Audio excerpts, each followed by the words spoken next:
People across San Diego and the country say they're getting sick with runny noses, sore throats, coughs, and more. But it might not be COVID, and it might not even be the flu. CBS 8's Kirsten Holmes is live at Rady Children's Hospital talking with doctors to find out what the mystery illness could actually be. Kirsten? Yeah, that's right, Jesse. These days, whenever anyone gets sick, everyone asks, is it COVID? You just mentioned some of the symptoms, but doctors here and all across our area say there have always been viruses that get you sick, and we all get better. But for one family, this mystery illness ran through their entire home. We were having dinner one night, and my son was eating dinner, and he just threw up on the dining room table. Dominique Kirby says whatever this mystery illness is, it was in and out of her home within a week. But everyone in the family caught something, and everyone's symptoms looked different. It was like just my son one night, then the next day it was me and my daughter, and then the next day it was my husband. Thankfully, nobody got reinfected. We all got it one time, and then we went through what our symptoms, and then we were done with it. Everybody's kind of sick. Is there something going around? There's always something going around 365 days a year, but more so in the winter, and we see it traditionally every year. We talked to local doctors at Sharp, like Dr. Jotu Sandhu, who says you might think it's COVID. But no, it's not it, because there's all those other viruses that have been out there for years and that are always out there, and now it's just catching people's attention.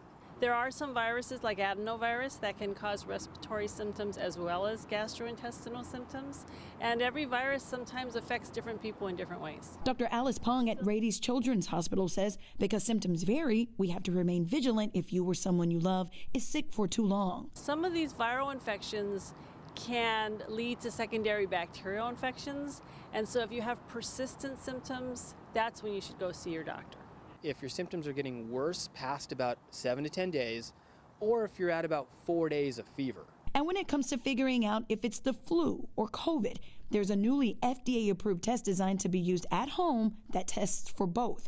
Dr. Sandhu says that's a step in the right direction. So whenever I see people who are really sick and who really present with kind of a viral syndrome type picture, I just go ahead and order both because I think it's best to rule out both of those serious viruses.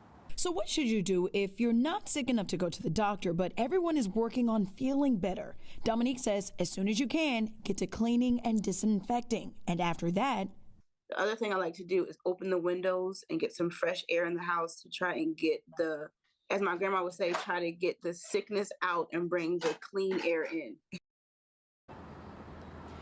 yeah, I'm a big fan of that last tip. Let that fresh air in and get whatever the icky air is out. Okay, so let's talk about some of these symptoms. If you have a runny nose for about a week or two, that is normal. If you have a cough or maybe a sore throat, that's also normal this time of year.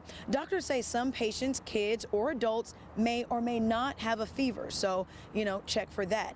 But they say the best rule of thumb is those things that we were doing to prevent getting COVID-19, those are still the same things we can do to protect ourselves from whatever virus is going around right now, because it's definitely going around and people are definitely getting sick. Back to you, Carlo and Jesse.